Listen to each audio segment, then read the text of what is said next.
CM Revanth Reddy ఢిల్లీలో బిజీగా ఉన్నారు. రక్షణ శాఖ మంత్రితో తెలంగాణ సీఎం భేటీ అయ్యారు. రక్షణ శాఖ భూముల కేటాయింపుపైన చర్చించారు. హైదరాబాద్ లో రోడ్లు, ఎలివేటెడ్ కారిడార్ నిర్మాణంపై సమావేశంలో ప్రస్తావించారు. అంతకుముందు ఏఐసీసీ పెద్దలతో సీఎం భేటీ అయ్యారు.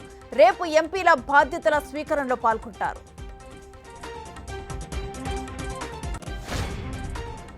పార్లమెంటులో తెలుగు రాష్ట్రాల కేంద్ర మంత్రులుగా బాధ్యతలు స్వీకరించేటప్పుడు మాతృభాషలో ప్రమాణం చేసి ఆకట్టుకున్నారు.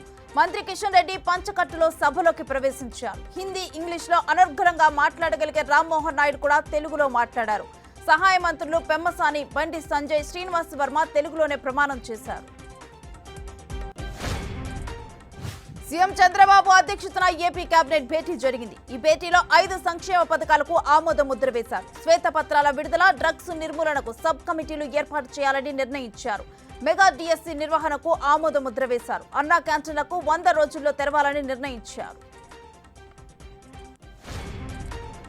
టాలీవుడ్ ప్రముఖులు డిప్యూటీ సీఎం పవన్ కళ్యాణ్ ను కలిశారు. త్వరలోనే చిత్ర పరిశ్రమకు చెందిన పలువురు వచ్చి సీఎం చంద్రబాబు సహా మంత్రులను కలవాలని నిర్ణయించినట్లు నిర్మాత అల్లు అరవింద్ తెలిపారు.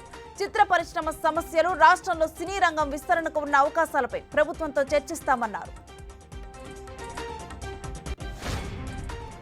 శ్రీశైలం మల్లికార్జున స్వామిని డిప్యూటీ సీఎం భట్టి విక్రమార్క, ఆయన కుటుంబ సభ్యులు, మంత్రి జూపల్లి కృష్ణారావు, పలువురు ఎమ్మెల్యేలు దర్శించుకున్నారు.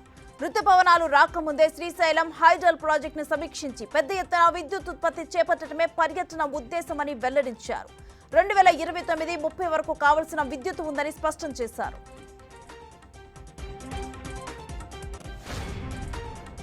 కేసీఆర్ కు మరో షాక్ ఇవ్వనుంది రేవంత్ రెడ్డి ప్రభుత్వం. బీఆర్ఎస్ కు కేటాయించుకున్న భూమిని వెనక్కి తీసుకోనుంది.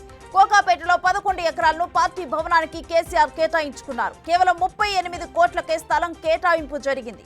వాటి విలువ 1,100 కోట్లుగా చెబుతున్నారు. ఆ భూమిని వెనక్కి తీసుకొని వేలం వేయాలని ప్రభుత్వం భావిస్తోంది.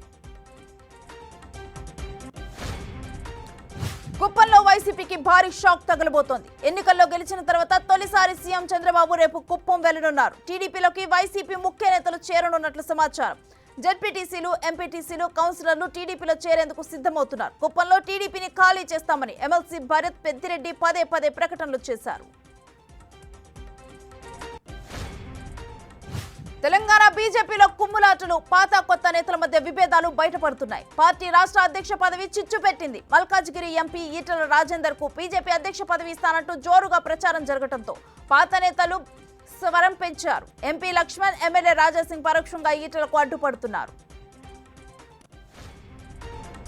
అమెరికాలోని డల్లాస్ లో దుండగుడి కాల్పుల్లో మృతి చెందిన తెలుగు విద్యార్థి గోపీకృష్ణ మృతదేహాన్ని స్వదేశానికి తీసుకొచ్చేందుకు ఏర్పాట్లు జరుగుతున్నాయి. మరో 2 రోజుల్లో స్వదేశానికి రానున్నట్లు తెలుస్తోంది.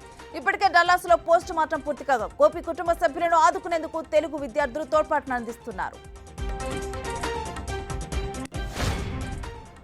గుంటలోకి కారు దూసుకెళ్లి వ్యక్తి మృతి చెందిన ఘటన నిజామాబాద్ జిల్లాలో జరిగింది. వేల్పూర్ మండలం పోచంపల్లి గ్రామ శివారులో కారు అదుపు తప్పి కుంటలోకి దూసుకుపోయింది. దీంతో కారులో ఉన్న గదేపల్లి రమేష్ అనే వ్యక్తి మృతి చెందారు.